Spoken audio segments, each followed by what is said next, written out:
Bueno, muy buenos días. La Secretaría Seccional de Salud de Antioquia ha querido invitarlos y dar a conocer cómo ha sido el resultado de la estrategia de apertura y cierres para el departamento de Antioquia. Hoy vamos a hacer una presentación a dos voces. Yo soy Lina Bustamante, Secretaria de Salud, y me va a acompañar Andrés Rangel. Andrés es médico, psiquiatra y epidemiólogo de la Universidad de Antioquia.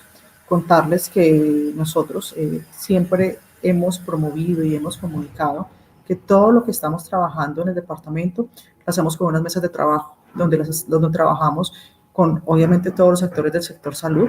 Están las EPS, las IPS, las asociaciones médicas, también con los empresariados. Estamos con las empresas y hacemos unas mesas semanales con ellos y con la academia. Entonces, gran parte de lo que mostramos hoy es todo el acompañamiento que la academia nos ha realizado, y ese acompañamiento es muy fuerte de la Universidad de Antioquia, la Universidad Nacional y AFIT. Bueno, voy a empezar primero para, antes de mostrar los resultados, mostrar los datos de cómo va en Antioquia la epidemia. Nosotros, como ustedes saben, el departamento tiene 6.677.000 personas, habitantes, son 9 subregiones, y hoy estamos en el día 168 de la epidemia en el departamento. El primer caso fue el 9 de marzo. Adicionalmente, es el día 143 desde el primer día de fallecido. Siguiente, por favor. Hoy ya tenemos 68.313 pacientes positivos y cargados con el Instituto Nacional de Salud. Quiero hacerles una referencia, y es que no solamente el departamento de Antioquia, sino el resto de departamentos tienen unos atrasos en estadísticas por la carga de la ficha del Civigila. Entonces nosotros podemos estar en un retraso de carga de 2.000 pacientes, o sea que no estaríamos en 68.000, sino en 70.000 personas positivas para el departamento, pero también contarles que ya al día de hoy estamos al día en todo lo que son las pruebas de laboratorio, porque tuvimos atrasos muy importantes, atrasos que se pudieron dar a 10 a 15 días por ese aumento inusitado que se nos dio a finales del mes de julio. Ya el departamento tiene una participación en casos del país de 13.1, y en pacientes fallecidos tiene una participación de 8.0. Siguiente, por favor. Este es el mapa de Antioquia. Nosotros manejamos ya los municipios o casos de incidencia. Los casos que están en rojo, los municipios que están en rojo son los que tienen alta incidencia de casos y también de letalidad. A hoy tenemos 4 municipios sin caso en el departamento, que es el municipio de Yalí, Vegachí, Nariño y Pueblo Rico. Son los municipios que no han tenido casos de COVID. Siguiente. Contarles que en el departamento hacemos varios trabajos, no solamente en las zonas de mayor contagio. Nosotros tenemos zonas de mayor contagio como Medellín y área metropolitana, el Urabá y el Oriente Cercano, sino que también hay unos municipios, esos municipios que aparecen ahí en rojo o naranja, que tienen una alta incidencia de casos, una alta letalidad, una alta positividad, o algunos temas de adherencia a las medidas, temas culturales. Hacemos acompañamientos específicos. Estamos haciendo un acompañamiento muy especial al municipio de Necoclí. Tenemos un tema para trabajar de migrantes. Adicionalmente, la zona del Bajo Cauca, cuando veamos ahorita el tema de mortalidad y letalidad, nos preocupa, y estamos haciendo algunos enfoques para hacer cierres de precisión, lo que es Bajo Cauca, Nechí, el Bagre y Caucasia, y algunos municipios que son de tránsito que podemos ver que puede haber movilidad del virus, como Río Negro, Santa Fe de Antioquia. Entonces, son municipios a los cuales nosotros hacemos seguimiento diario, pero también definimos qué acompañamientos debemos hacer y cómo reforzamos algunas medidas. También hacemos un seguimiento de brotes. En los seguimientos de brotes revisamos qué pasa con las alcaldías, con las estaciones de policía, con algunos sectores económicos como la construcción, el sector bananero, y son brotes los cuales también acompañamos. El departamento tiene en cada municipio un equipo ERI de reacción inmediata, donde se le da el recurso al municipio, el municipio contrata al personal y nosotros hacemos todo el acompañamiento de seguimiento. Independientemente de que el número de casos haya aumentado en el departamento, nosotros seguiremos reforzando, sobre todo en los municipios, lo que es la detección y el rastreo de los casos. Siguiente. Este es el comportamiento de fallecidos. Nosotros hemos venido insistiendo, y si nos han visto en medios o en conferencias, en streaming, de que nos interesa, no solamente para el departamento de Antioquia, sino para todos los departamentos, que las medidas las hagamos por millón de habitantes. O sea, los números absolutos solos no nos dan mucha información, porque pues obviamente van a tener variaciones, y que adicionalmente los comportamientos tienen que ver mucho con su cultura, ¿no? Y con el desarrollo económico del mismo departamento o del país. Es por eso que para nosotros hay 3 indicadores que son importantes. Puedo hablarles, este es el primero, que es el tema de letalidad. La letalidad del departamento de Antioquia hoy está en el 2.0, con 1.333 fallecidos. Tenemos 24 fallecidos en estudio, o sea, pendiente del análisis del Instituto y el Ministerio de Protección Social que nos confirmen que son fallecidos por COVID. Y también tenemos 79 pacientes que ya han sido descartados como fallecidos de COVID. La edad promedio de estos pacientes son 71 años, pues la mayoría de personas que nos acompañan hoy son personas médicas de las asociaciones, y también conocen que gran parte de estos fallecidos, el 80%, son mayores de 60 años. Si comparamos la letalidad del departamento de Antioquia con la letalidad del país, pues Antioquia está en el 2, como les dije, el país está en 3.2, Barranquilla ha estado en el 4.5, Bogotá en el 2.6 y Córdoba en el 6.3, como lo pueden revisar ahí. Y si fuéramos a mirar el acumulado por millón de habitantes, estamos casi en 190 pacientes por millón de habitantes acumulado, y en el 5.5 día fallecidos en el departamento de Antioquia. Siguiente. Estos son los tableros que manejamos nosotros para el tema de hospitalización.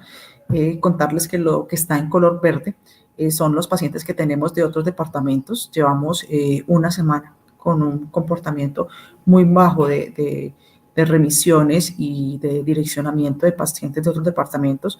Por el contrario, en este momento hay departamentos o municipios como o ciudades como Sincelejo y Montería, que nos están recibiendo pacientes en Bajo Cauca por los problemas que tenemos en las vías del departamento de Antioquia.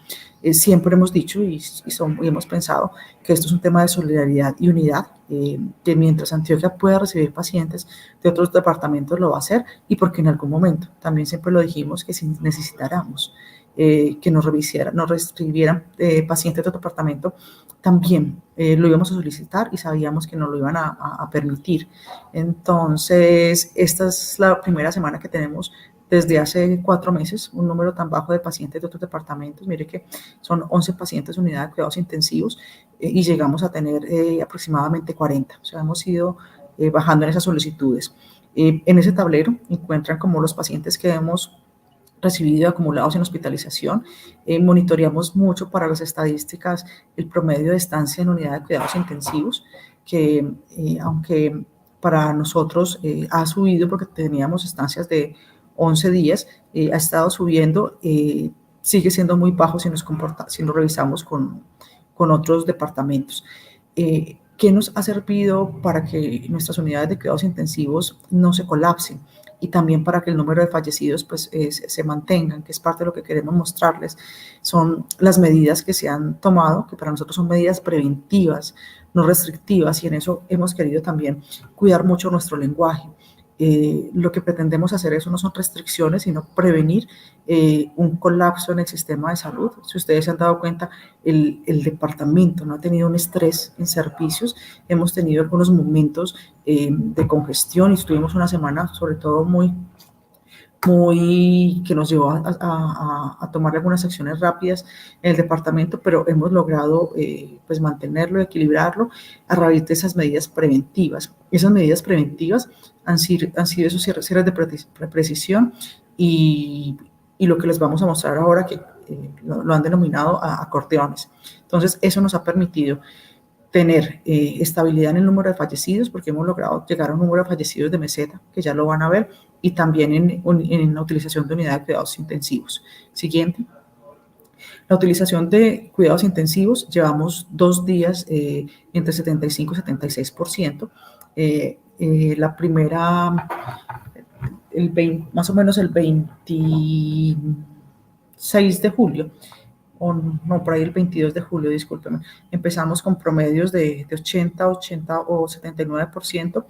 Hemos logrado estabilizarlas. Ya hoy tenemos 880 camas de unidad de cuidados intensivos y teníamos una meta, un plan de expansión que registramos al Ministerio de Protección Social, un plan de expansión concertado con cada uno de los prestadores de cuál es la capacidad máxima de crecimiento en su momento de unidad de cuidados intensivos, porque recordemos que las unidades no solamente son los ventiladores ni los monitores, también son las personas, y habíamos acordado entre todos los actores y el Ministerio de Protección Social que Antioquia crecía a 909 camas solo para unidad de cuidados intensivos, perdón, para COVID. Adicionalmente, con 240 camas que tiene para no COVID. Hoy estamos muy cerca de esa meta. Esperamos esta semana tener las 909 camas. Con ese 76% de ocupación de camas de todo el departamento, tenemos ocupaciones que revisamos muy de cerca, como la de Medellín, que Medellín está a un 85%, y las del área metropolitana. Para contarles de la unidad de cuidados intensivos que el Ministerio de Protección Social nos pide que evaluemos la posibilidad de tener más camas. Nosotros hicimos unos acuerdos también con los prestadores, unas encuestas, hasta cuánto podíamos ampliar las camas. Si las camas se amplían, obviamente es con toda la respuesta de expansión y piramidal de cada una de las organizaciones de nuestro departamento y la expansión de algunos servicios a unidad de cuidados intensivos. Inicialmente no tenemos una información de 180 camas adicionales hasta 909, y el ministerio nos va a enviar esta próxima semana 110. Son temas que venimos articulando, todo siempre consultando con los gerentes de las instituciones, contándoles a las asociaciones médicas, o sea, que el sector está totalmente articulado con estos temas. Que queremos y que creo que también busca el Ministerio de Protección Social, que podamos tener una muy buena respuesta de cuidados intensivos para poder hacer esas aperturas graduales y seguras que son tan necesarias en el tema económico por toda la situación que estamos viviendo, ¿no? No solamente hemos tenido una crisis en los temas de salud, sino que el tema económico está aporreando bastante todos los sectores del departamento y del país. Siguiente, Andrés. Estos son los tableros que nosotros manejamos, los tableros que publicamos, donde llevamos un control. O sea, las unidades de cuidados intensivos, como que ustedes lo conocen perfectamente, no solamente tienen pacientes con COVID, sino pacientes sospechosos y pacientes de otras patologías. Hemos tenido esos pacientes de otras patologías, los no COVID, controlados las últimas semanas. Obviamente, cuando se disminuye la movilidad, se disminuye toda la ocupación por traumas, accidentes o por riñas. Eso también nos ayuda a mantener la utilización de las camas, que es lo que quisiéramos seguir manteniendo, ¿no? En lo que se viene de los próximos días o los próximos meses. Como les dije y les repito, ayer cerramos con una ocupación de 76.25%, antier de 75%, y lo más probable es que hoy tengamos una ocupación también con esas mismas cifras. Siguiente.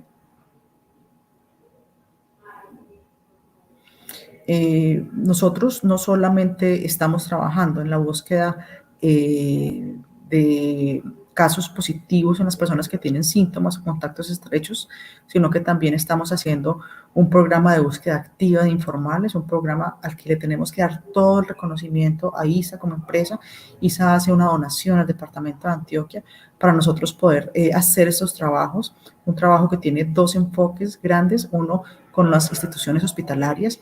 Hemos estado trabajando, haciendo búsqueda activa en las instituciones.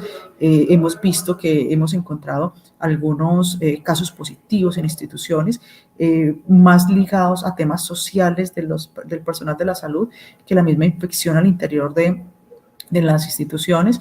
Y también hacemos unas pruebas informales que inicialmente empezamos en el metro de Medellín, luego en algunos parques de los municipios de área metropolitana.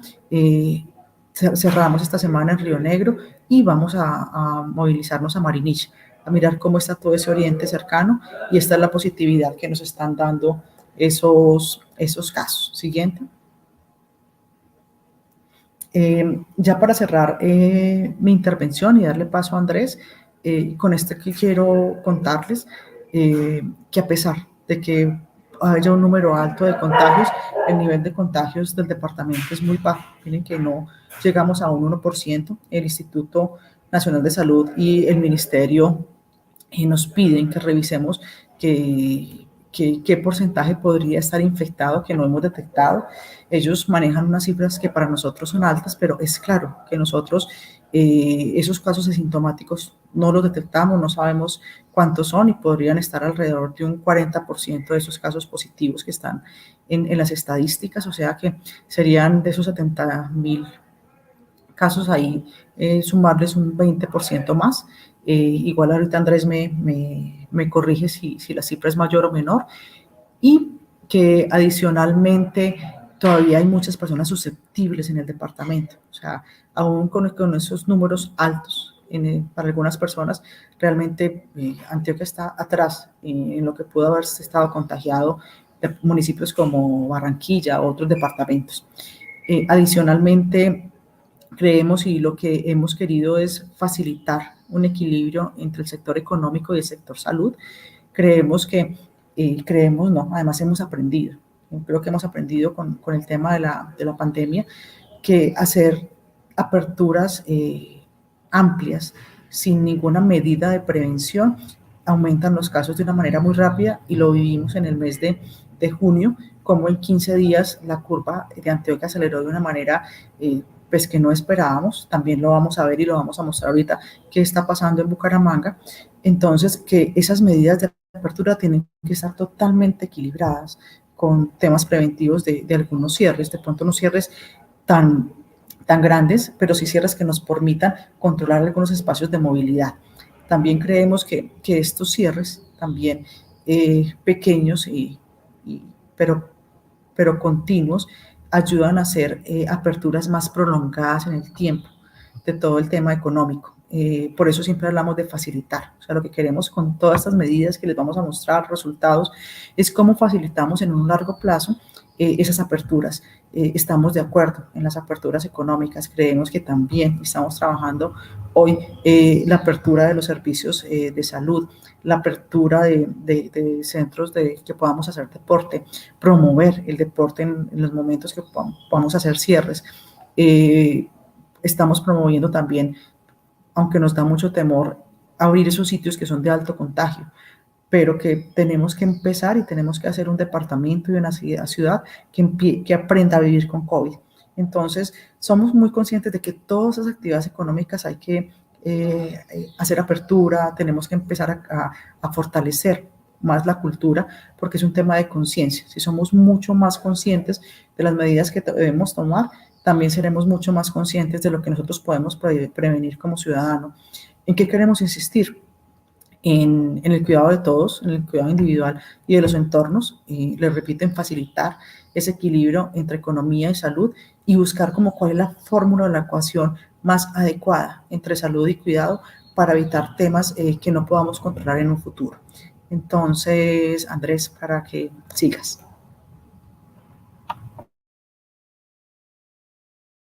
Tienes el micrófono cerrado, Andrés. Sí, gracias. Eso suele suceder en este mundo virtual. Muchas gracias por la presentación. Un cordial saludo a todos. Yo quiero presentarme porque algunos veo que se han venido conectando, ya hemos empezado. Mi nombre es Andrés Mauricio Rangel. Yo soy médico psiquiatra, soy magíster en epidemiología clínica y soy candidato a doctor en epidemiología. Pertenezco a la Facultad de Medicina de la Universidad de Antioquia, y por estas cuestiones del COVID, en el momento en el que inicia el proceso de preparación de la pandemia en el departamento, me desempeño, o en ese momento me desempeñaba como el coordinador del Centro de Telesalud, y fui delegado por la Facultad de Medicina de la Universidad como asesor técnico y científico en el proceso de preparación, y ahora pues ya en todo el proceso de mitigación que estamos viviendo. He tenido oportunidad entonces de estar muy de cerca desde la academia, apoyando junto a la Universidad Nacional, el profesor Hernández, a la Universidad de AFI, el profesor Torres, estar acompañando permanentemente a los tomadores de decisiones, principalmente en gobernación, también en alcaldías, para poder llevarles información y poder orientar. Nosotros sabemos como academia que nuestra responsabilidad pues no es tan grande como la que tienen los gobernantes, que deberán finalmente tomar decisiones, pero sí tenemos el compromiso de que las decisiones sean informadas, entendiendo que estamos en una situación de altísima incertidumbre y que no es fácil hacer recomendaciones y que, por supuesto, tampoco tomar decisiones. Pues en ese escenario también participé en el equipo que conformó, propuso y finalmente llevó a la mesa las estrategias que se han denominado como acordeones, que ya miraremos, es parte del propósito de hoy, es hablarles sobre el efecto que esto ha tenido. Y seguimos, por supuesto, de la mano desde las universidades en la mesa, independientemente de que esto tiene muchos actores, creemos que tenemos que estar ahí presentes y además reconocemos que el papel que ha tenido la gobernación en convocar sectores, algo que no se ve en todo el país, academia, empresarios, gremios y por supuesto también la institucionalidad, pues ha sido importante en los resultados que hemos tenido. Hoy me voy a proponer en los siguientes 30 minutos tratar de clarificar si realmente hemos tenido algún efecto de las medidas que hemos tomado y también demostrarles cómo ha sido y qué se puede esperar del comportamiento de la pandemia para Antioquia, específicamente durante las siguientes semanas. Pero voy a empezar por unos aspectos que creo que son importantes ponerlos en la mesa, que los consideremos todos como los elementos claves de decisión, porque a pesar de que COVID es una pandemia particular, y lo digo porque toma a la humanidad en un momento especial, en un momento en el que tenemos tecnología, tenemos investigación rápida, que podemos y tenemos mejores capacidades, aún así la incertidumbre es tan grande que es importante poner como cuáles son los pilares que nos han permitido o que nos orientan en cada decisión. Por supuesto, entendiendo que como esto es ciencia, siempre debe estar sometido a la crítica y siempre podrá variar a medida que la información disponible mejore. Pero hay aspectos del COVID hoy que están claros, o al menos parecen estarlos, y lo han estado tal vez ya por algunos meses, y es que esto es una pandemia que tiene unas características que hacen que su abordaje sea muy complejo. Voy a rescatar inicialmente tres. Una es que tenemos hoy información suficiente para pensar que la susceptibilidad de la población es alta, independientemente de que algunos digan que hay inmunidad celular o cruzada con algunas otras condiciones. Lo que hoy sabemos es que la mayoría de las personas son susceptibles al contagio. Esa inmunidad cruzada o celular podría o explicaría por qué muchos tienen cuadros leves, asintomáticos, pero no estamos seguros de que no sean también propagadores y entonces puedan seguir fomentando el contagio. Pero entonces, primer elemento, la susceptibilidad es muy alta en las poblaciones que estamos. El segundo elemento, que es muy importante, es que a partir del número reproductivo, y esto viene de la teoría clásica de la inmunización con vacunas, a partir de ese número reproductivo que el COVID ha mostrado en el mundo, hemos llegado a la conclusión de que se requeriría que un 60 o 70% de las personas se contagiasen, desarrollaran inmunidad permanente, eso es otro punto, para que lleguemos a lo que se ha denominado una inmunidad de rebaño o por lo menos a un nivel endémico, en el que no habría ya una velocidad de propagación alta.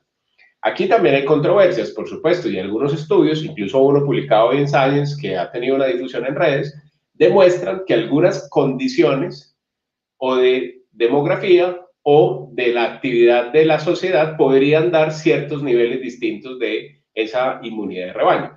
Pero lo cierto es que son ya modelos que tratan de aproximarnos a unos números más precisos, que en el mejor escenario nos ponen un 40%, pero incluso otros estudios nos hablan de un 80%. Y ese elemento es clave porque entonces debemos asumir que no solamente somos muy susceptibles, sino que la posibilidad de que logremos un estado de equilibrio en el proceso de la epidemia es tal vez todavía lejano o por lo menos tendría un costo en vidas humanas que podría ser inaceptable, entre otras porque sabemos que aunque la letalidad es producto en realidad de las pruebas diagnósticas, en términos generales creemos que la letalidad está en torno al 0.7 a 1% de la población, variando por supuesto según su edad y sus factores de riesgo. Pero es clave entender esto, que la idea de llegar a ese equilibrio, pues es todavía lejana. Y el tercer elemento fundamental es que desafortunadamente el COVID tiene algo que no tuvo su hermano el SARS-1, su primo, si algunos quieren verlo más lejano, o otros tipos de virus respiratorios, y es que su periodo, su periodo de contagio inicia 3 días o 2 días antes de los síntomas. Y esto también es una limitación muy grande. ¿Por qué? Porque en el momento en el que hay un sintomático y yo lo logro aislar y logro poner en cuarentena a sus contactos, ya desafortunadamente él ha pasado a los siguientes contagiados. Y en ese punto voy como detrás de la cadena. Entonces se ha dicho que para poder detener esas cadenas, yo debería lograr parar antes del tercer día de síntomas al 80% de los contactos estrechos y al caso índice para poder detener la propagación. ¿Y qué dificultad tiene? Pues que muchos son asintomáticos, muchos son leves, que no solicitan ayuda y que además, al menos según nuestra estadística local, la gente en promedio accede al servicio médico entre el tercer y cuarto día. Es decir, que ya estamos en un punto en el que esa meta no se puede cumplir. Esta situación en general, entonces, empieza a poner en duda nuestra capacidad de implementar una sola estrategia, porque algunos, y con justa razón, hablan de que si fuésemos mucho más juiciosos con todo el proceso de cerco epidemiológico, lo podríamos detener. Pero es que precisamente estos elementos, y esto se discutía incluso en un artículo de hace 10 años, esto se sabe hace un tiempo, estos elementos son claves para que en realidad el control del COVID sea tan complejo. Entonces eso nos lleva a que tengamos que pensar e imaginar que las intervenciones que podemos hacer como sociedad pues van a estar encaminadas básicamente en 3 direcciones. Uno, que podamos hacer una atención de los infectados, y es clave evitar que ellos terminen en complicaciones o muerte. Este proceso es un proceso incluso que ha sido el centro de las actividades del fortalecimiento del sistema de salud y viene, por supuesto, muy ligado a lo que vimos en Europa en el primer trimestre. Pero tiene una dificultad, y es que el COVID ha demostrado que es capaz de generar tal demanda de servicios que el sistema de salud, por más preparación, se va a ver abocado a una ocupación superior al 100%. Y nosotros lo vivimos. Así las UCI no hayan llegado al 100%, vivimos como el call center, la solicitud de pruebas, todo empezó a tener unos retrasos derivados de esa alta demanda, a pesar de la preparación que habíamos tenido. Y de que Antioquia además ha liderado la implementación de estrategias muy innovadoras, como el que hemos tenido de la Facultad de Telemedicina, y que también Sura lo adoptó muy bien. Pero eso es un nivel de intervención que no podemos abandonar y hay que seguir reforzando. Hay un nivel de intervención que llamaríamos de salud pública, que tiene la posibilidad de aislar a los infectados y lograr retirarlos de ese riesgo que se presenta de propagación.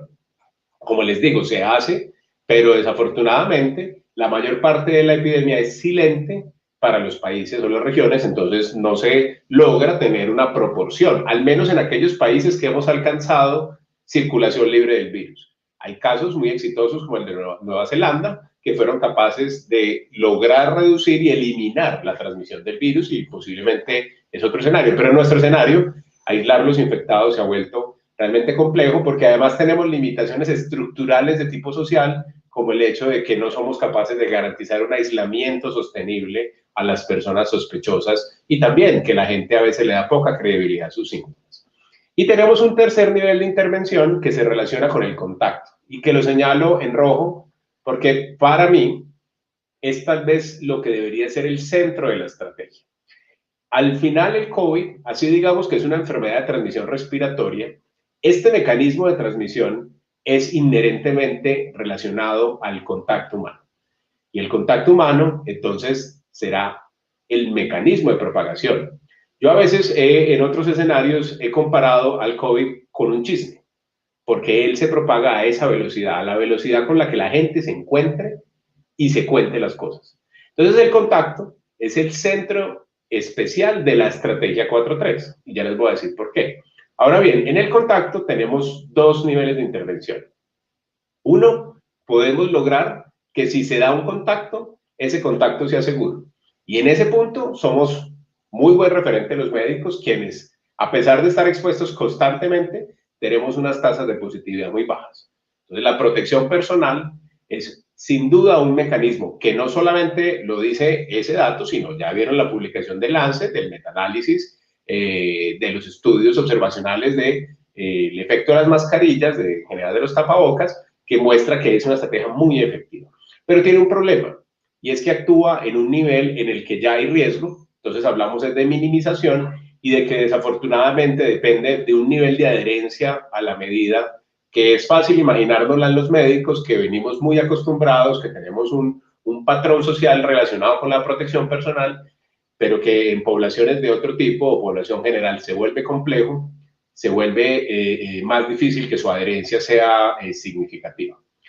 Entonces, es una medida de nivel individual, ¿sirve? Por supuesto que sirve. Muestra de eso es que a pesar de que el COVID ha mostrado tener números reproductivos de 2.5 o 3, en nuestro periodo de apertura, incluso en el peor periodo de Antioquia, que ha tenido un número reproductivo de 1.56, aún así no fue ese número tan alto. ¿Qué nos indica? Que esas medidas algún impacto pueden estar teniendo en esa reducción. Pero hay otro nivel de acción, y ese otro nivel de acción es evitar el contacto, es decir, disminuir la probabilidad de que estas dos personas se encuentren. Aquí hay críticas, porque hay quienes dicen que tiene que ser por un periodo suficiente para que los infectados lograsen pasar su periodo de contagiosidad.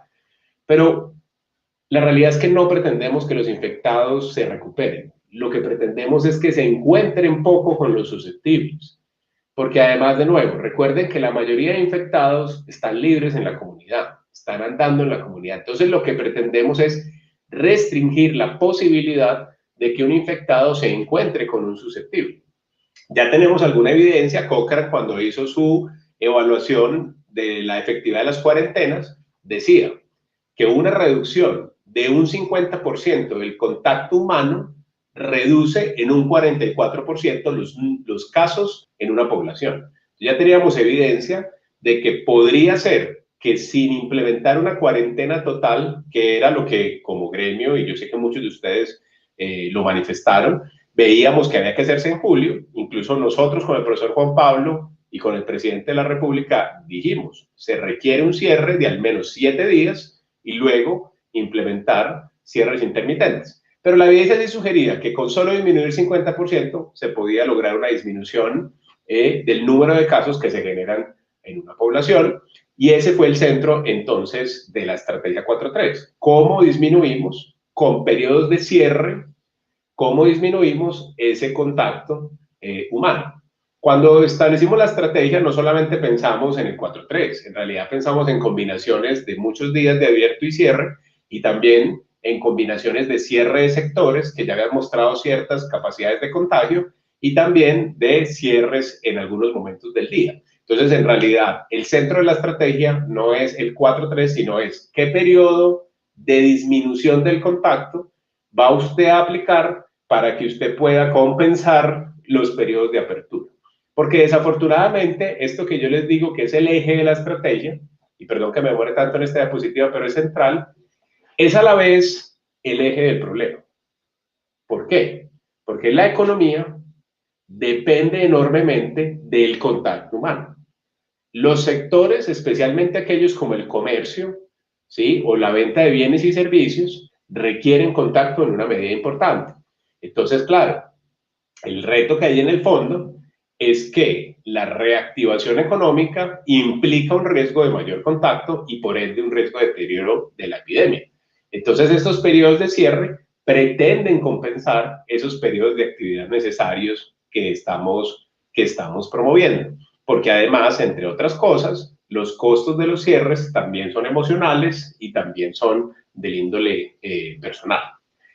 Dicho esto, la estrategia entonces, que es sencilla, pero sí, y por eso quiero poner acá los principios, sí considera muchos elementos de la realidad del COVID. ¿Cuánto tiempo deberá permanecer una estrategia de cierre o apertura intermitente? Pues tanto como la población sigue siendo susceptible, y eso es lo que la doctora Lina les estaba tratando de indicar al final, y es que aunque los datos de Antioquia sugieran, así seamos pesimistas, que no es el doble los que no hemos detectado, sino que son 10 veces. Aún así, tendríamos 700.000 personas infectadas en Antioquia, de una población susceptible de 6.600.000. Entonces, aún así, en el peor escenario, la realidad es que esa inmunidad de rebaño sigue estando todavía muy esquiva para las poblaciones. Y esto es una propuesta en ese sentido, con algo adicional que están mostrando los datos, y lo vamos a discutir ahorita, y es que además parece ser que las economías con circulación libre, que son prácticamente todas, excepto en Nueva Zelanda y algunos países, con circulación libre del virus, aquellas que demuestran la menor mortalidad están teniendo el mejor desempeño económico. Y si ustedes comparan lo que voy a mostrarles del Valle de Aburrá, lo comparan con las cifras de empleo y desempeño, que son malas, porque es que si nos comparamos con el mundo del 2019, todo está peor, pero si nos comparamos en el 2020 con lo que le está sucediendo al mundo, tener menos mortalidad es tener también un mejor soporte económico y social. Entonces ahí queda uno de los ejes también centrales de por qué desde la Secretaría de Salud y también desde la Facultad de Medicina seguimos proponiendo que se implementen algún tipo de estrategia que haga este balance. Sobre todo porque, miren, y para cerrar el tema de la inmunidad de rebaño, según el CDC, a pesar de lo que ha sucedido en Estados Unidos, no hay una región que esté cerca de ese número. La región más afectada, Nueva York, que tuvimos la visita del doctor Carlos, que estuvo en estas semanas, aún así en ellos hay temor, que la reapertura les pueda generar un exceso o rebrote de casos, que también pasó en España. Recuerden cuando empezaron los estudios de cero prevalencia, que puede tener sus críticas, pero igual se volvió a replicar en otros estudios muy similar. Aún zonas muy afectadas lograron máximo un 10 o un 12%, como fue la Comunidad de Madrid, de inmunidad. Y si ustedes han estado en las noticias atentos, la realidad hoy de Europa es una realidad afortunadamente de baja mortalidad todavía, pero es una realidad en el que la apertura les ha simbolizado nuevamente un rebrote, con un elemento particular que he observado, por ejemplo, mirando a Alemania, y es que la mayoría van a intentar mantenerse como lo ha hecho Colombia en estos 5 meses, lentos y tratar de crecer. El reto de Colombia es cómo bajo, ya que estoy subiendo tanto, pero lento y tratar de crecer lo más lento en el tiempo que sea posible para que se sostenga la situación. Ya dicha esta introducción, y lamento de nuevo haberme demorado tanto, pero quería ser muy claro en los principios de la estrategia, muy transparente, porque la idea es que también se pueda someter a crítica, pero, por supuesto, les quiero ahora reforzar con datos qué es lo que hemos observado. Debo decir de antemano, y esto lo dice mi epidemiólogo clínico, es muy difícil identificar el efecto real de una intervención tan compleja como es una intervención social. No es fácil tener indicadores, no hay grupos de control, solo tenemos las series de tiempo y la intuición de que las cosas pudieron haber sido distintas, pero aún así hay datos que yo creo que pueden darnos luz de que realmente podemos medir esa efectividad. Y para eso voy a mostrarles lo que es el curso de la epidemia. Primero, haciendo un aviso parroquial sobre los datos, que he visto eso en muchos escenarios, y es que recuerden que no es lo mismo los datos que todos los días reporta el ministerio, que eso lo llamamos en esta curva el reporte web, que ese reporte web en realidad corresponde a un proceso administrativo, que es desde que la persona consulta, se notifica la prueba, hasta que finalmente queda en firme el caso. Ese proceso administrativo, por supuesto, refleja una realidad del COVID y digamos, pues, nos dice cuántos casos hay en total, qué regiones están más afectadas, pero si uno quiere conocer las dinámicas de transmisión del virus, tiene que pensarse en la curva epidémica que es esta verde. La invitación es que siempre esos datos de reporte web, esos datos diarios, los lean, no tienen ningún problema, pero tengan la precaución de que hay que llevarlos a las curvas epidémicas. Con además un problema, y es que estos datos a veces son tan variables que uno no sabe cómo leerlos. Miren, por ejemplo, un día tuvimos un pico de 3.000 casos y a los 2 o 3 días de 1.100, y la gente realmente estaba enloquecida tratando de entender por qué esas variaciones, ¿no? Realmente la curva epidémica nos muestra mucho mejor eso. ¿Y qué nos dicen las curvas epidémicas en Colombia y ya luego en Antioquia, que como les dije vamos a hacer más énfasis? Nos dice una realidad ineludible, y es que Colombia, desde que empezó la epidemia, no logró la eliminación. No estoy seguro honestamente que nos lo hayamos planteado, como lo planteó Nueva Zelanda u otros países. pero hemos ido en un proceso de crecimiento que ha sido en realidad lento para lo que el virus puede producir, ¿sí? Y miren cómo hemos ido ascendiendo progresivamente desde la apertura. Sabíamos que la apertura segura, pues sí existe como concepto, pero igual trae riesgo. Entonces vimos cómo desde mayo, que empiezan las aperturas, junio y julio, y miren cómo hemos ido buscando cada vez un pico más alto.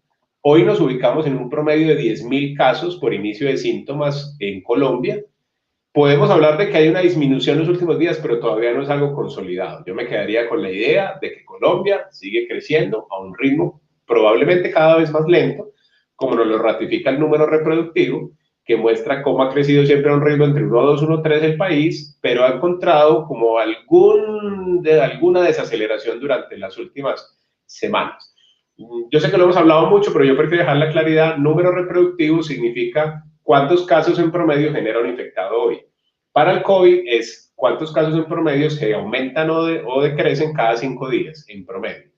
Entonces, ir a un 20%, 1.2 sería eso, crecer más o menos un 20% cada 5 días. Eso ya demostró en Colombia que puede poner en dificultades a los sistemas de salud. Ahora, Colombia es una cocha de retazos. Cuando uno mira realmente, pues uno encuentra una diversidad de comportamientos en todas las regiones. Por lo menos hemos tenido la idea de que la costa atlántica empezó mucho más rápido un proceso de deterioro en las cifras con un incremento, y aquí se ve para el Atlántico como departamento, con un incremento acelerado de casos, llegando a reportar entre 450 y 430 casos por millón de habitantes al día. Y miren cómo la región andina, bueno, el amarillo es Valle del Cauca, que es Pacífico, pero miren cómo Bogotá y Antioquia empiezan muy similares hacia el mes de julio, con una disciplina en la cuarentena mucho mejor que el Atlántico. El Atlántico, recuerden que fue una región que al final del periodo más estricto de cuarentena empezó a deteriorar las medidas y por eso creció antes, pero nosotros demostramos también que éramos capaces de crecer, y las aperturas y especialmente el impacto que tuvo la actividad social de junio, que incluyó los 3 puentes, que incluyó el día sin IVA, que incluyeron las 2.000 fiestas por fin de semana, nos llevó a que el mes de julio fuese un mes de aceleración para nosotros. Pero miren, y aquí no tracé la línea, pido disculpas, pero en este punto es cuando empiezan las medidas. Acá empieza la medida del cierre de la Comuna 10, la cuarentena por la vía de Urabá y las cuarentenas intermitentes o acordeones. Y miren cómo Antioquia, a partir de esas medidas, 7 a 10 días después encuentra una meseta que tiene estas fluctuaciones y que esto se llaman pruebas de antígeno, que entraron a reforzar el diagnóstico. Pero en términos generales podemos decir que encuentra una meseta entre el 15 de julio y el 23 de julio e inicia luego un proceso de disminución. Aquí, de una vez advertir que no debemos hablar de picos, porque va a haber picos cada vez que yo acelere, y acá se presenta un pico. Se presenta un pico que viene en recuperación. Si comparamos el estado en el que estuvimos durante esa meseta y el punto actual, hemos recuperado casi un 43% en el número de casos. Ahora bien, las comparaciones por confirmación de casos nunca son justas, porque dependen de las capacidades diagnósticas de cada región. Miremoslo por mortalidad, que me parece mucho más diciente. Lo primero es que es importante recalcar que la mortalidad del COVID puede ser altísima. Y miren cómo el Atlántico llegó a reportar 22 muertos por millón de habitantes al día. Ahorita que miremos las áreas metropolitanas, van a ver cómo se llegó a 27 muertos por millón de habitantes al día, lo cual es verdaderamente dramático. Y miren además, algo que también quiero resaltar, y es que subir en mortalidad es muy rápido, pero bajar la mortalidad es muy lento. Ellos volver al nivel que estuvieron a principios de junio les tomó más de 10 semanas en términos de mortalidad. Ahora bien, miren cómo Antioquia también ha tenido un deterioro en el que pasamos del mes de julio de menos de un muerto por millón de habitantes, y recuerden que estuvimos incluso con 6 fallecidos muchos meses, o semanas, perdón. Miren cómo rápidamente empezamos a deteriorarnos y llegamos a 5.56 muertos por millón de habitantes. En este punto, cuando esto empezó a crecer, afortunadamente Antioquia tiene un valor, eso ya son conflictos, yo lo veo más de valores que algo técnico, y se asustó rápidamente por los muertos. O sea, en Antioquia, la sensación que tengo yo desde la academia frente a la actitud de los gobernantes es que aquí toda vida cuenta, cualquier muerto era escandaloso, entonces empieza a haber ese temor de por qué estamos subiendo, y justo en este momento que les estoy señalando se toman las decisiones Y aquí viene un primer aprendizaje, y es que cualquier decisión que usted tome tarda 20 a 24 días en lograr el efecto que usted busca, en que se detenga ese crecimiento en la mortalidad. Y miren cómo implementar estrategias, primero nos permitió crecer más lento, aquí no se ve, pero matemáticamente esta pendiente es más alta, aquí se aplana relativamente, pues se va más lenta, y acá finalmente, empezando el mes, encuentra una meseta en torno a los 5, 6 muertos por millón de habitantes, que es una cifra muy importante. Claro, como todo, no es la cifra de otras regiones, pero significa que todos los días estamos teniendo entre 30 y 40 personas que fallecen en este periodo.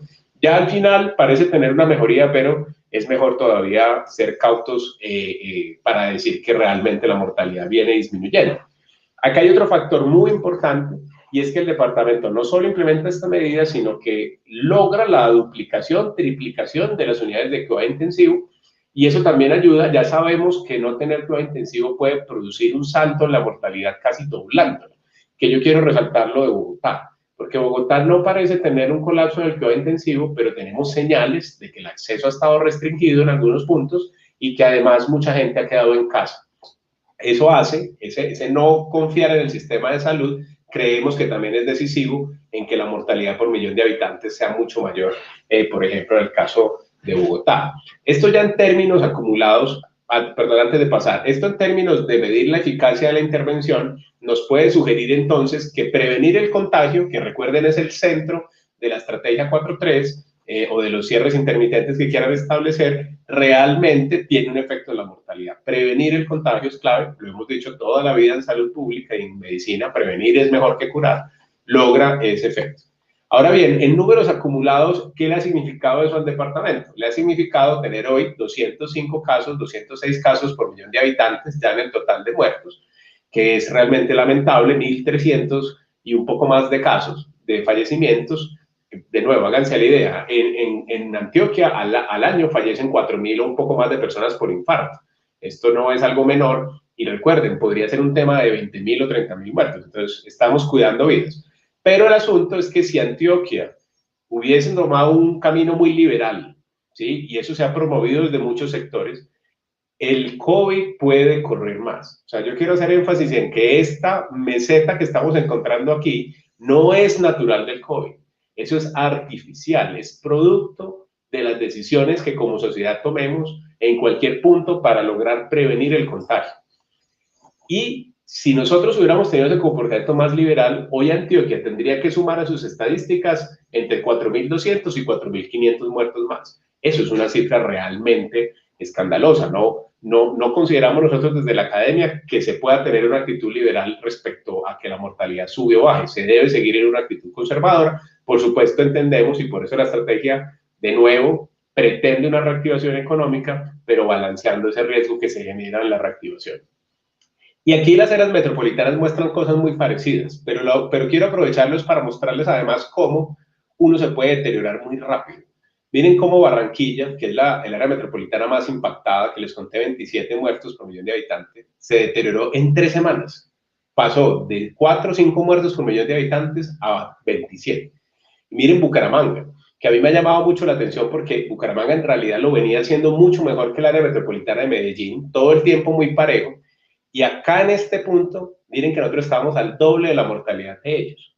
Pero esto se puede deteriorar. Ellos no tenían decisiones, ellos venían subiendo y ellos no tenían decisiones. Ellos seguían con la reactivación, confiados en sus estadísticas, y miren cómo pasan de 3 muertos a 17 muertos en menos de 3 semanas también. Entonces, nosotros, a diferencia que veníamos subiendo, tomamos decisiones. Yo sigo convencido que son duras, que son complejas, que seguimos buscando esa ecuación de equilibrio, pero que provocaron que nosotros no hayamos tenido ese incremento. Y yo estoy seguro que quienes están hoy en los servicios hospitalarios, luchando, enfrentando esta situación muy al lado de la cama de los pacientes, se están dando cuenta de que realmente ha habido una disminución en la presión, como estas gráficas lo sugieren. Y si lo vemos de nuevo comparativamente, miren cómo Barranquilla llegó a 1.150, 1.200 casos, muertes por millón de habitantes, en tanto que Medellín, que de nuevo no hay muertos tolerables, ha llegado a 250 muertos por millón de habitantes. Ustedes pueden hacer la matemática entonces de lo que ha significado eso para la ciudad. Y miren cómo, y esta ya es la curva epidémica de Antioquia, cómo esto en realidad muestra que haber tomado medidas tiene una tendencia clara a la disminución y el número reproductivo no nos deja mentir. Antioquia empieza a tomar decisiones y encuentra números reproductivos menores a 1, es decir, disminución en la tasa de contagio para la población, para la sociedad y por supuesto un alivio para todo el sistema de salud que hoy está experimentando algo que no veíamos desde más o menos mayo, y es que tiene tiempos de duplicación de casos mayores a los 25 días. ¿Qué significa acá? Y voy a detenerme en este indicador porque ese también nos habla del efecto de las medidas. La duplicación de casos es cuánto tiempo proyecto yo que me voy a demorar, si hoy tengo X número, me voy a demorar en tener el doble. Entonces, si yo tengo hoy 100, ¿cuánto me voy a demorar en tener 200 casos? En ese punto, cuando usted está por debajo de 14 días, que es, digamos, el tiempo promedio de recuperación de un caso, usted está teniendo gente que se enferma más rápido que lo que se recupera y el sistema empieza a congestionarse. Cuando usted está por debajo de 14, usted entiende entonces que tiene suficiente tiempo para que los que se enfermaron se alcancen a recuperar y le den espacio a los que se están enfermando. O sea, que estar por debajo de 14 es lo que queremos en este indicador.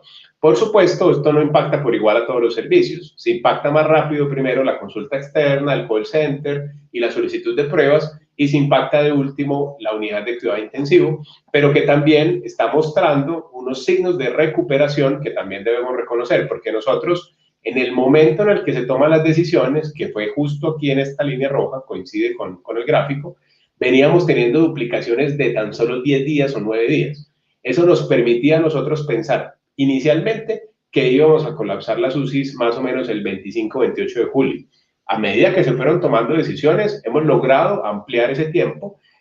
Cuando empezó las medidas, que empezamos a notar este lentecimiento, pensábamos que el 3 de agosto, pero miren cómo esta tendencia de manera efectiva se cambió, y se cambió para bien. Todavía no hemos visto una disminución en la demanda de pacientes de UCI, pero sí estamos viendo un proceso de estabilización en esta demanda que creemos se va a terminar traduciendo en una disminución en la cantidad de pacientes de COVID. Yo voy a hacer aquí una diferencia entre lo que les mostró la secretaria. Ella les mostró la evolución de la ocupación. Esta no es la ocupación, esto es cuántos pacientes COVID sospechosos o confirmados hay en UCI, que es distinto, porque es que la ocupación también depende de cuántas camas tengo, cuántas bloqueo, esto es cuántos me están demandando UCI. Y este indicador es un indicador de la epidemia y miren cómo ha venido teniendo un control. Este control también ha estado dado gracias a la implementación de las UCRIs, que han evitado que algunos pacientes vayan a UCI, pero estamos convencidos también tiene relación con haber tomado medidas de compensación de ese periodo de contagio tan intenso que veníamos teniendo. Bueno, ¿qué esperamos ya? Y esto para cerrar entonces, que pase las próximas semanas, porque un poco la alerta que tenemos, y es que si miramos el momento en el que se toman decisiones, que es justamente el que inician las líneas, este gráfico es la curva epidémica, que ya conocemos, se las he mostrado en varios colores en las diapositivas, pero esta es la curva epidémica, y esto que vemos acá es lo que hemos denominado canales de crecimiento. Básicamente cada canal son 10.000 simulaciones, es un método estocástico, en el que yo simulo a partir de un R 10.000 escenarios, y esa línea es el promedio de esos escenarios. Entonces nos muestra cómo iría el departamento si crece a un ritmo, a otro, y esto lo usamos para que los tomadores de decisiones, más que tratar de decirles qué va a pasar, pues ellos vayan midiendo a qué velocidad vamos y en dónde se ven, en dónde se ve el departamento, en dónde nos ubicamos. Y hay un aspecto muy positivo que también hay que recalcar, y es que cuando nosotros tomamos decisiones, veníamos creciendo por un canal de 1.3 o más. O sea, nosotros veíamos un deterioro muy rápido, se toman las decisiones y la tendencia cambia afortunadamente, y hoy creemos está muy cercana a esta línea roja, entre esta línea roja y esta línea amarilla. Eso significa un descenso real en el número de casos. ¿Qué esperamos nosotros? Que dado que se tomaron decisiones hasta este fin de semana, que sería entonces el último efecto, sería este de acá, porque aquí ya se pierde el efecto. Entonces esperamos que las siguientes 2 semanas, que es lo que tienden a durar los efectos, esto siga en este ritmo, o sea, siga disminuyendo, vamos a llegar a niveles posiblemente de junio en el número de casos, pero Dependiendo de las decisiones que se sigan tomando, si se encuentra o no una ecuación, recuerden, el principio no es que tiene que ser 4-3, sino que tiene que haber un periodo que permita compensar ese contacto que se da en los periodos de actividad, pues lo que sí estamos estimando es que va a haber un deterioro, ¿sí? Entre la segunda y la tercera semana de septiembre, nuevamente un repunte de casos, y entre la primera y la segunda semana de octubre, un repunte del cuidado intensivo. ¿Qué esperamos nosotros, por supuesto? Porque esto, de nuevo, siguen siendo escenarios, hay mucha incertidumbre. Esperamos que ojalá se tomen decisiones que de nuevo vayan en la vida de la reactivación, pero compensando el riesgo, y esperamos también que en este periodo de alivio el sistema de salud alcance a recuperarse del gran esfuerzo que ha venido haciendo, porque además son casi 150 días o más de mucha actividad para todos ustedes, para todos los gremios. También alcancen a tener algún alivio en esa carga que se ha tenido y entonces podamos responder bien al segundo pico. Nos han hecho la pregunta, venga, pero si mantuviéramos estas medidas, ¿podríamos llegar a eliminar? No estamos convencidos de que podamos eliminar, pero sí estamos convencidos que es mucho mejor para el sistema de salud y para la sociedad tener algo claro que lo que está pasando en Europa de aperturas y cierres inesperados, cierres que la sociedad no ha podido entonces planificarse un nuevo periodo de vida y le generan un impacto al momento de volver a indicar ese cierre. Ahora bien, nosotros entendemos la postura de la apertura, aquí esta simulación es precisamente la variación, realmente en septiembre no nos va a afectar de una manera muy crítica, podría ser ya el mes de octubre el más crítico, pero sí puede representar para septiembre de nuevo entre 300 y 500 muertos adicionales por una apertura de 2 semanas, o porque aquí estamos asumiendo que ojalá sea corta. Y por supuesto, de nuevo, hay muchas alternativas. Nosotros lo que estábamos esperando era que esta tendencia, estos con el profesor Juan Pablo Hernández de la Nacional hemos diseñado todos estos gráficos, con esta tendencia que veníamos teniendo, nosotros queríamos era que se transitara a medidas cada vez menos restrictivas, pero que fuéramos aprendiendo de cada medida, porque es que además, como les dije, nosotros no propusimos solo 4-3, era cierre más 4-3. El 4-3 nos sorprendió por el efecto que tuvo. Entonces, nuestra propuesta era pasar a medidas menos restrictivas, pero que tuviéramos tiempo para medir si eran suficientes o no antes de liberarnos y de pronto generar más presión al futuro. Muchas gracias a todos. Me tomé pues 40, pues los 30 minutos que dije, pero un poquito, no, en realidad creo que 40. Muchas gracias.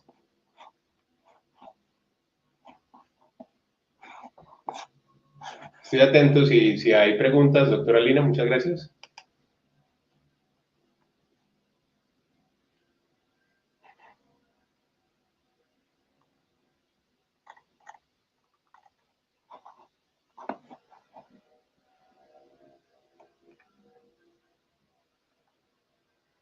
Hemos tenido exceso de mortalidad en el departamento. Si nosotros comparamos la mortalidad por homicidios, por menores de 1 año, por suicidios, la mortalidad ha bajado. Con el reporte del DANE hay un repunte de mortalidad en julio, pero ese repunte es y está muy de la mano con los mayores casos de fallecidos de COVID. Andrés, ¿algo para complementar ahí? Sí, esa pregunta del exceso de mortalidad, doctora Lina, nos la han hecho, ayer nos la hicieron los empresarios y hay que tener una claridad importante. Incluso yo tengo acá unas diapositivas que me gustaría, si me da un segundo, mostrar para que haya una mayor claridad.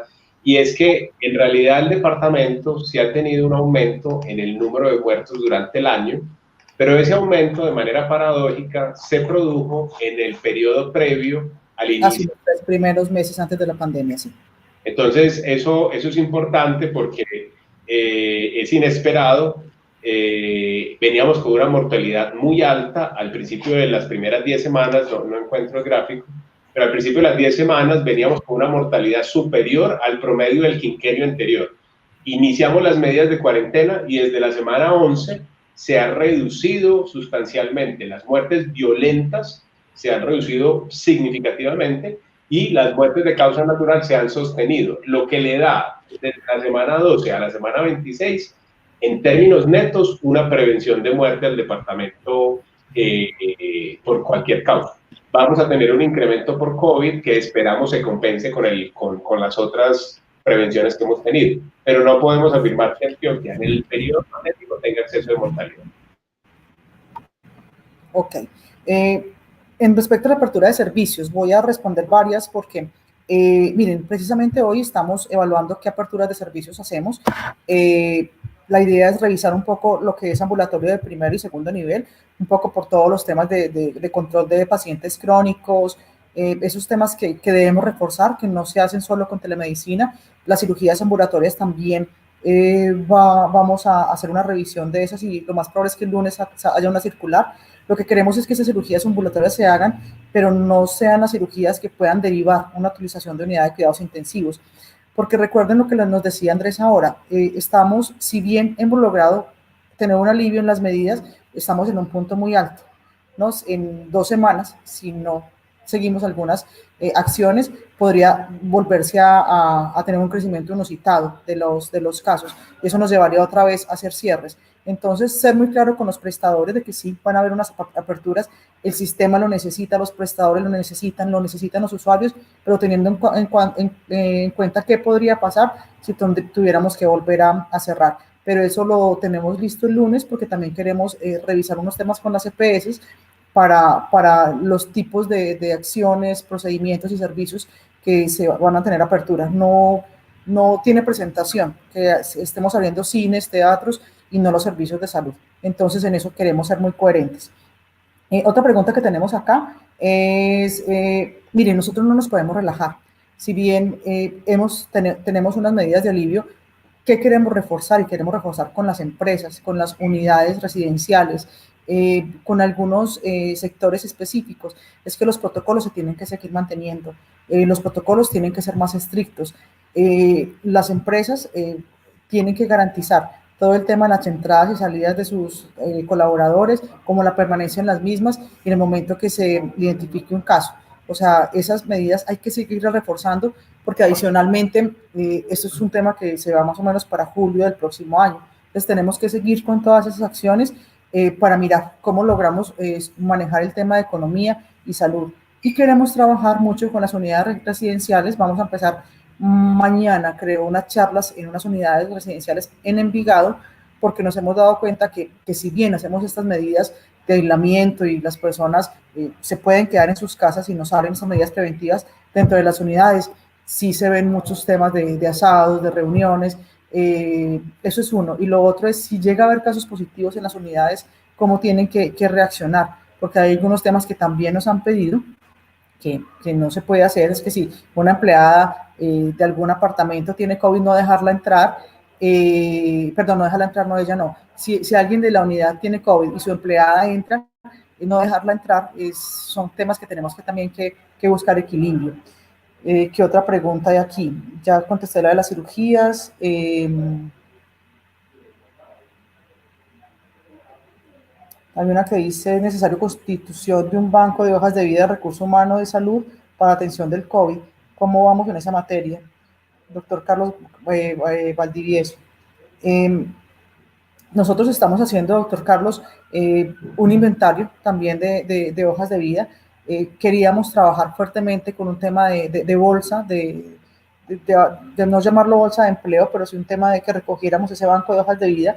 Hemos tenido inconvenientes por unos temas de financiación, que debemos ser claros, porque el departamento debe pagar, no, concurre en estos días en el pago de todo lo que es punto final. Entonces nosotros vamos a pagar 30.000 millones de pesos a los prestadores, el ministerio va a poner 110.000 millones más y adicionalmente vamos a hacer pagos que le corresponden a la Secretaría, todo el tema de prestación de servicios. Entonces ahí hemos tenido unos inconvenientes para avanzar en ese tema.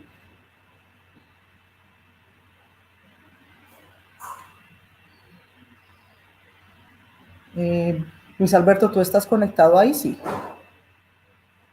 No veo a Luis Alberto. ¿Cómo vamos con el tema de los sedantes y los temas de medicamentos de control especial para unidad de cuidados intensivos? Hay avances, hemos estado trabajando, doctor Carlos, hemos estado trabajando y contarle que la Sociedad de Anestesiología ha estado muy activa y nos ha ayudado mucho. Con ello nos hemos sentado con el INVIMA. Ya hemos logrado avanzar con algunos prestadores en ese tema de compras. Esos medicamentos los declararon como de vitales no disponibles. Vitales no disponibles, entonces ha sido, pues no hemos tenido todavía un colapso. Hemos ido solucionando los temas, al igual que lo que le corresponde a la Secretaría de Salud en todos los medicamentos de control especial. ¿Algo adicional, Luis Alberto, ahí?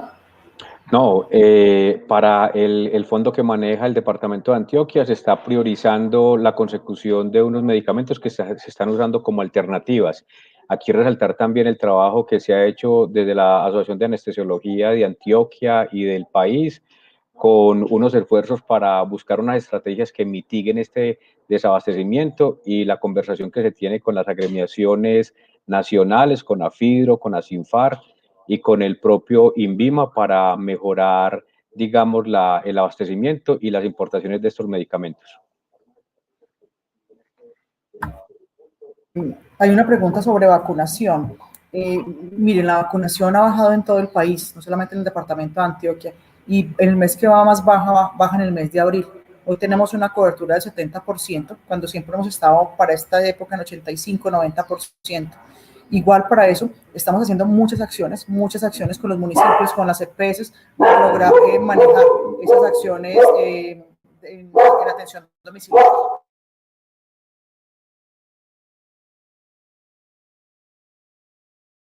No tengo más, discúlpeme que tengo un perro aquí. Entonces, no veo más preguntas. Yo creo que ya para terminar. Hay una pregunta de pronto que nos puede ayudar el doctor Andrés a contestarla, sí. Y es si creen que hay un subregistro de datos por las muestras que ya no se toman a contactos estrechos. Es una buena pregunta. Todavía el lineamiento no ha asumido la posibilidad de diagnóstico por contacto epidemiológico, pero sí hay indicios de subregiones con subregistros, especialmente el Bajo Cauca, que ha tenido una mortalidad muy alta, no la mostré, pero ha tenido una mortalidad muy alta en relación al número de casos que ha identificado, y sabemos que por condiciones de orden público y sociales ha habido una limitación en las posibilidades de la realización de pruebas. Bueno, yo ya para terminar, disculpen, no sé.